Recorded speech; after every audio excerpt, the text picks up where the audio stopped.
తెలుసుకునేలాగా చేస్తుంది.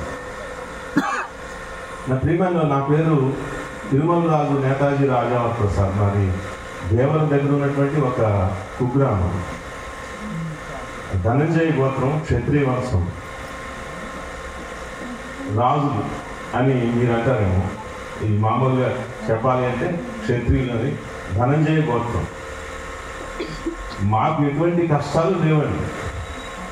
ఏ కష్టమైనా వస్తే దేవుని దగ్గరికి వస్తామేమో అని సేవకులు చెప్పినట్టుగానైతే నాకు ఏ కష్టం లేదు. మేము 5 అన్నదమ్ములు, మా మధ్యలో మాకు ఒక అక్క. మా తండ్రి గారు సంపాదించిందామని తాతలు ఇచ్చింది మా ఊళ్ళోనే మాకు 42 ఎకరాల చేపల చెరువులు ఉన్నాయి. ఎటువంటి ఇబ్బంది లేవు ఇంట్లో మనుషులు పనిచేయడానికి. నాకే ప్రత్యేకంగా ఒక మనిషి ఉండేవాడు, పోతురాజు.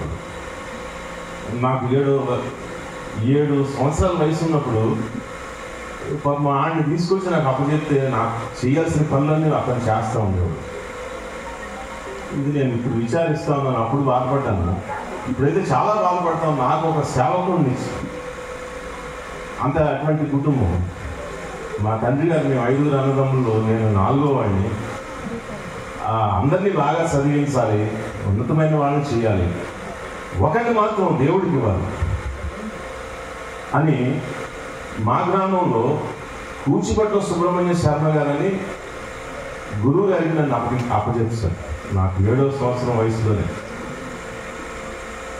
ఆయన దగ్గర నేను ఉంటూ అన్ని హైందవ సంప్రదాయానికి సంబంధించిన విషయాలన్నీ నేర్చుకోవటం, యాగం యజ్ఞం చేయటం కూడా ఎలాగో నేర్చుకున్నాను.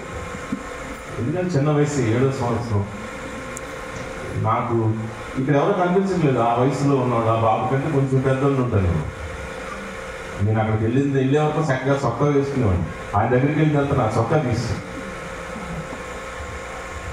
మా కుటుంబంలో ఒడుగు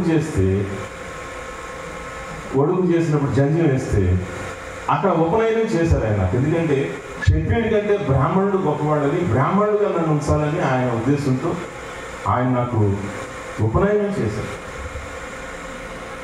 ఆయనతో పాటు సమానంగా వాళ్ళ పిల్లల కంటే ఎక్కువగా నన్ను చూస్తూ నాకు నేర్పించాల్సినవన్నీ చక్కగా నేర్పిస్తాను. చాలా సంతోషంగా ఉంది ఆయన దగ్గర.